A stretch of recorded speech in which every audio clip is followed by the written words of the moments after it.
You know, not officially known to the public, but they are there, and people who love being naked when swimming, when doing anything. There are places like that in China, but not officially known to the public. Well, one thing, first of all, that is very common in China, and the first time I was exposed to that, I was not very used to that, and a lot of Westerners don't want to. I don't know, going to a public bath and being naked with people, I would think would be quite different from going to a naked restaurant. But the most famous type is the Turkish bath. It's very, very famous. Yeah, I mean...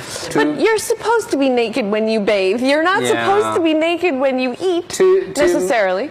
And talking about naked, because some people would think, oh, naked, it looks a little bit weird, especially if you're going to bathe in a more... It's actually cleaner than, you know, because when we had in the swimming pools in France, they had regulations in the 90s that came out, because they used to have two types of swimwear for men.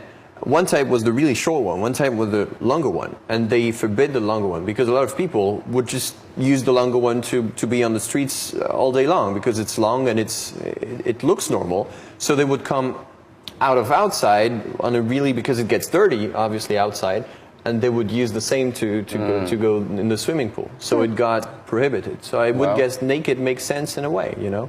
Anyway, I suppose. we don't Especially know. if you bring your own cushion. It can. Or towel. Not in a public bath place. It might make some sense in that culture, but I don't really see it happening in China. Let's just move on to the next one. Yeah, let's move on. Charlotte is over like this. Progressively pulling my sweater tighter.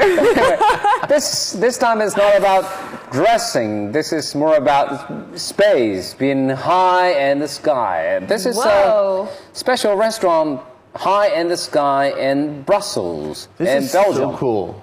I want to go there. That would be kind of interesting. Yeah, it's 50 meters high in the sky. Yeah, but for the people who are on the side, or is everyone on the side? I'm sure you're strapped in, and there are all kinds of safety, everything for that. It's like in a flight. Please fasten your seatbelt. Yeah. What is the biggest attraction that you see in a restaurant, eating in a restaurant like this? The view and the feeling. I was going to say the thrill of being Being suspended, nowhere. that high and eating. Let me tell you something. Although I'd be too nervous to eat, I think. I wouldn't. I would love it. I would even love the toilet. Okay, I'm not. Hey, you just can't help it. Can't help it. I was in Benin and in West Africa last year, and we went to a natural park, but it's like a totally natural park. Not in Kenya, some places, you know, you still know where the animals will be. That one, you didn't know where the animals would be. It's like totally natural. And so we had two jeeps, and what they have there is that you can actually sit on the top of the jeep, and they have those cushions and stuff to make you feel like comfortable in a way. But it's actually pretty hard. I mean, it's very hard on your how do you call that? Sure. It hurts a little bit after 2 hours on your back. Course. But it was so much worth it, because most of the people with us were staying in the car. And once I experienced being on top of it, I said, I want to stay there, because you see so much more of it. So if you were to eat in a restaurant like that, you would never want to eat in any other kind of restaurant? No, well, no. Yeah, don't push the logic too far, but I think it's the thrill, as you were saying. Yeah, I mean, I don't know. I mean, to be in a place like that, being in nowhere, I don't know if I would feel comfortable to eat anything. Think of that. It is extremely expensive. I bet. Think of that. If you can combine, you know, the feeling of having your heart beating a little bit faster and having some great food.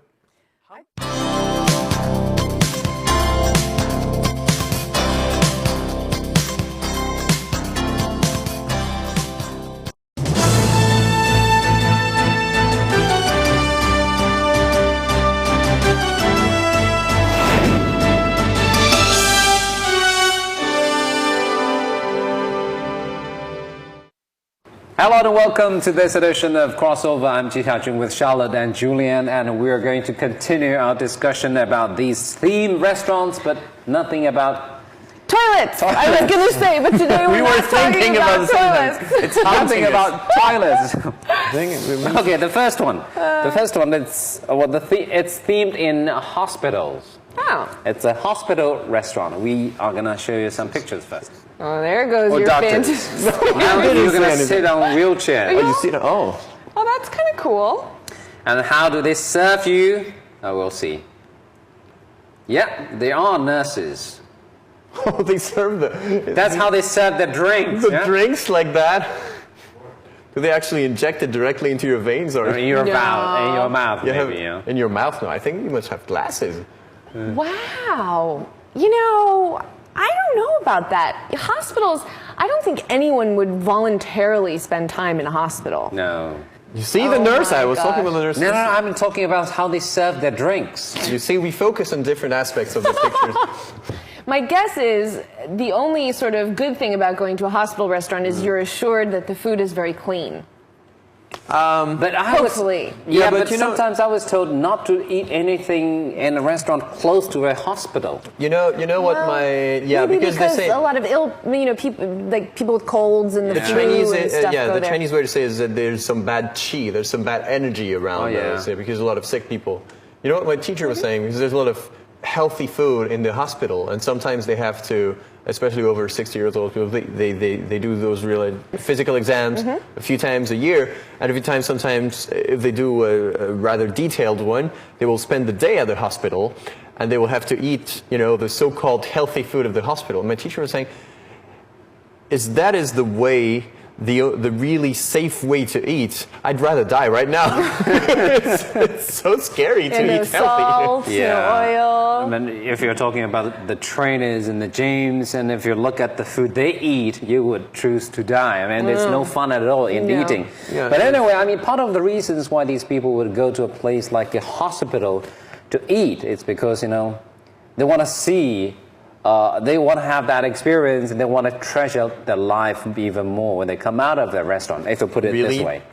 Yeah, but no, I think Charlotte made a good point, because I can't, like you, I can't think of anyone wanting to spend some time in an hospital, whereas some people actually want to spend some more time in the toilet. No, Hey, Julia! If it is a golden one. I had to bring that back. You did. Shame on you. I thought about it once you said that. Hey, but this is more about experience and in the new environment, in the different environment, new feelings. But if we go that direction, we have similar restaurants in China everywhere. It's called Nongjiale. You're going to experience the rural life, and especially for the city dwellers, you would go to the suburban areas and you would eat in a not such a fancy decorated restaurant, but local food. Right, that's more like local sort of home-cooked Yeah. food, Yeah. and that's way better than going to a hospital. I mean, I would again, say. it's still about experience, Right? Yeah, a different that's true. life, Yeah. That's true. new environment. Well, the other thing I just thought of with the hospital-themed restaurants is that, when we're little, I mean, I can remember as a kid playing with my sister, playing doctor. Oh. Like I'd be her doctor, or she'd be my doctor. Yeah, that game, yeah. And so we probably kids all over the world will play some semblance of that kind of a game. So maybe this is just an extension of, childhood games and stuff like that. But I don't know. It's a weird. I remember it's always a weird feeling to be in a hospital. I mean, it's different in China. For me, it's really scary because there are so many people. Whereas in the West, you have so many independent doctors. Then I it's love not Chinese hospitals. Really? I Wow. love And okay. Another episode. We'll talk about by it. the way, that restaurant, the hospital-themed restaurant, one in Singapore, and there is one in Taipei. So we don't have one yet in Not yet in Beijing. mainland. That's an idea. You're gonna start one, No. or maybe No. the toilet tell you- one. Yeah, First you of all- start a toilet one first. First of all, you could put some comic books and magazines in there. To If we come back to my theory, the experience one, and the rural restaurants, and that has become part of the lifestyle of the city dwellers in many cities. Because Well, but on you the have- weekends they would just drive to the rural areas to breathe the fresh air and to eat something fresh and local. There is actually it's in Zhejiang province or Jiangsu province, but it's around Shanghai, like 1 hour drive from it. Some French people started actually developing a rural area to have a little like French village out there. And I haven't been there, but I've received some emails through the French community in China. So authentic, like French. Yeah, I still have the email. I should check that out someday. Maybe even for some French. I mean, all these places, they're supposed to be good in quality in their food and cheap in prices. That's the whole point. And also in Beijing, what you see the most is fishing. Around, if you go close to the Great Wall, you can have some trout. You know, you catch your own fish. You have the sashimis. I don't know another term in English. We use the Japanese term. Sashimis are raw slices of fish with a kind of wasabi. So they eat that way. I know you just come back from Japan. Just got back from Japan. That was not for that, because it's actually we do that a lot in Beijing, but the Chinese way. And a lot of people actually go there and fish for themselves. Yeah, and also you can have that one-day tour of picking fruits or vegetables yourself and bring them back to your home back in the city center. But still, it's a fresh vegetable. I think that kind of a setup for a restaurant is very popular, especially in big cities, where you might be eating at very fancy restaurants, eating very rich, fancy food, or you're eating very convenient things at home, like microwave dinners and stuff. And to be able to go out and have some naturally grown organic products, or just natural products. I've been to one restaurant actually located inside a garden. It's basically all the plants around you. So it's nice environment, and all these vegetables, materials, the ingredients, they're supposed to be fresh. Yeah, that's my kind of restaurant. Okay. Anyway, we're going to take a short break, and when we come back, more theme restaurants. And welcome back to Crossover. More theme restaurants, more pictures to show you. It is a restaurant in the first place, and this is not in China. This is in Berlin, in Germany, designed by an English designer. Again, I wouldn't understand people would go to a place like that to eat. If you eat well. Well, it kind of makes me think of a backyard barbecue or something like that. Exactly. Very relaxed. Yeah, if it's outside, it should be nice. It's a little crowded. And I think we will enjoy that. In the West, people would enjoy that, especially if you think of having some beers and some barbecue and stuff. It's the whole atmosphere. So it's more about this environment, not about these buildings. This is the whole backyard thing. It's a more of a backyard feel, I think. So it's more like these old buildings being turned into some new use. Like what's happening in Beijing, there is this art zone called 798. Used to be a factory. That's right. But it's obviously, as a factory, they were not doing that well. But it was a light bulb factory. Yeah, and then it's turned into a art area, and all these artists have their workshops over there, and it's galleries and actually cafes some of the and restaurants. It's lovely. It's a lovely area. Some of the buildings have been totally rebuilt, but some of the buildings it still look like the huge factory. The factory houses, center, huge, it's spacious, nice place. And there is a similar area in Shanghai. All these old-style architectural buildings being turned into a modern gathering of cafes and bars and restaurants. Yeah, this is called the Xintiandi. Xintiandi, yeah. That's a nice place to go. Well, one of the very mainstream places in Shanghai. Maybe no one would want to live in a restaurant like what we just saw, that had that backyard feel. But to go there as a restaurant would be fun, because maybe you don't have a backyard. If you live in an apartment building, that's true. You can't have a barbecue like that. No. So, places in China that I can think of that really fancy those things. I think Shanghai is a little different, because they still modernize a little bit everything. They have the old feeling, but they like to, to make it look nice and cozy and really, But in Beijing, for example, they like to keep it the way it was and not comfortable at all. But people have the kind of, first of all, artistic authenticity concern, or they also just fancy the idea. And people have the nostalgia also of the old stuff. And also, one area in China where you see a lot of that is Yunnan province. And also the Guangxi province. If you go to Guilin, there are a lot of artists out there Yunnan, of course, everyone knows about Lijiang and Shangri-La and all those places where you have so many Westerners who actually live there, open their own cafe and bar or even hotel. It's all themed. A lot of those are themed. All themed and all in those old buildings. And the rent is cheap. And I mean, just talking about these old hutons or these alleyways in Beijing or Nongtangs, still those small streets in Shanghai or in other big cities, maybe it's like a battle against all these developers, who wins and whose idea will be prominent. But we don't know. I mean, why don't they just take these ideas like the 798 or the New World Zone and to put the old-style buildings into new use? Again, it can be a big attraction. It can, although I think sometimes, maybe for safety reasons or just, even just monetary reasons, it doesn't make sense to refurbish something or restore something. It makes more sense to rip it down and put up something new. Yeah, it's an easier way, but maybe not the best way. Yeah, I was going to say there's so much new, especially in China. There's so much new and modern and even postmodern that's going up everywhere now that I think a lot of people are turning back to liking the older things. The things like the cement factories. Exactly. That we all know and feel very fondly about. Anyway, just personal comments. Let's just move on to the interesting topic of today. Okay. Theme restaurants. More pictures. It looks like a barbecue restaurant, and this is basically themed in anything and everything army. Oh. See, the guy is in the army uniform, is in green, and this is a restaurant in Beirut in Lebanon. They have those in China too, no? Because the army culture is huge in China. I would think. Really, especially in the 80s and 90s. And I still remembered when I was in the university, and one of the fashionable way to dress ourselves was to have a green coat. Basically, that's the army color. Army issued coat. Well, still now.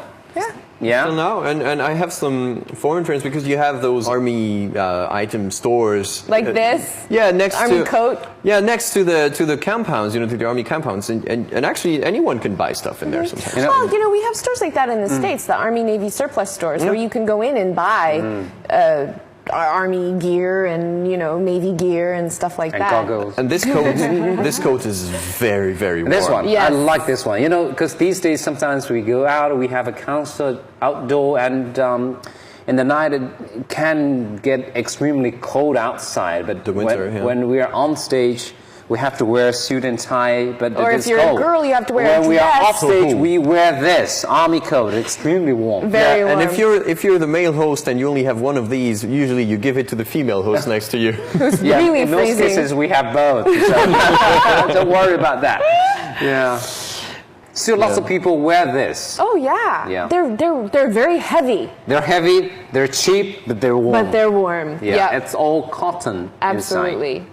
So I can then understand the popularity of an army restaurant, actually, because really, in any culture, there are army influences around you. Some more so in some cultures than others. But it's a comfortable, I don't know, army makes you feel safe. It all goes back to those old years in the 60s or 70s when to be a soldier is basically a guarantee of a good life. That means, the whole family, your family is being guaranteed a good life. You know about the soldiers, I mean, this is not exactly the topic, but I heard this, I don't know if you know about this American guy called Sidney Rittenberg, who was actually, he was a journalist and a translator. Actually before the Chinese liberation in 49. And he was close to Zhou Enlai and Mao Zedong. Former premier. And to Mao too. And he was close to them. And he was talking about them in a conference.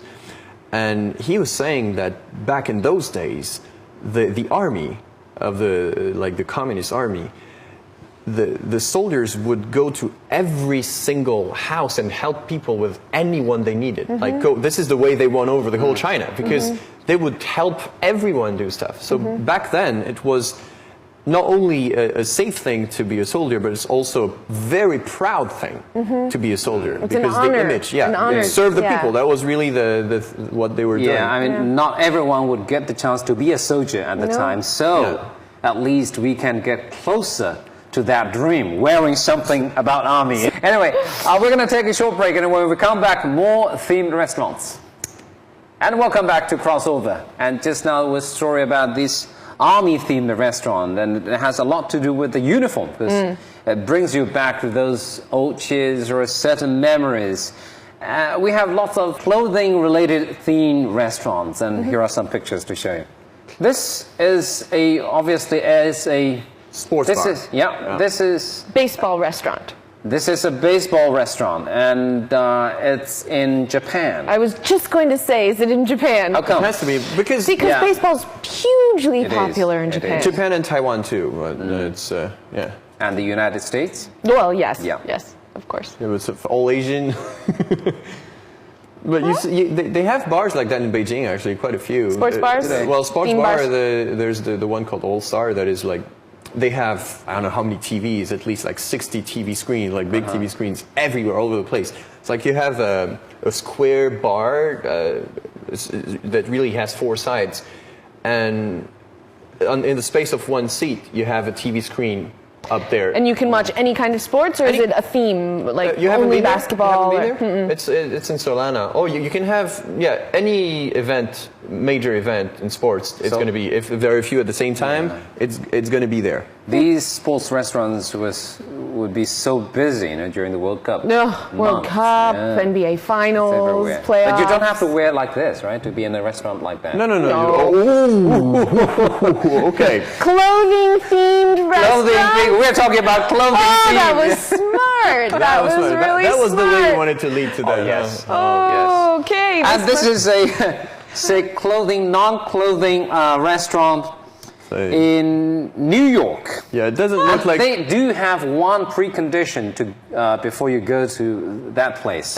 Which is? You have to bring a cushion. Or at least a towel. Yeah, sure. To sit on. Oh, my gosh. So you don't have underwear? We're talking about naked and pure naked. not. Pure naked, yeah. I don't know if I'd be comfortable eating in a restaurant like that. You know what?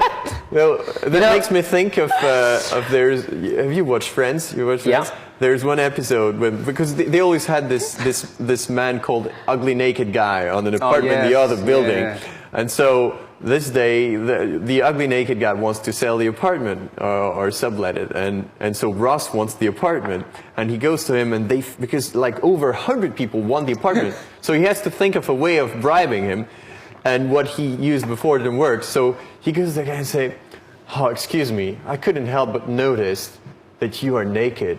Oh my God, I admire this so much. This is the way God intended it."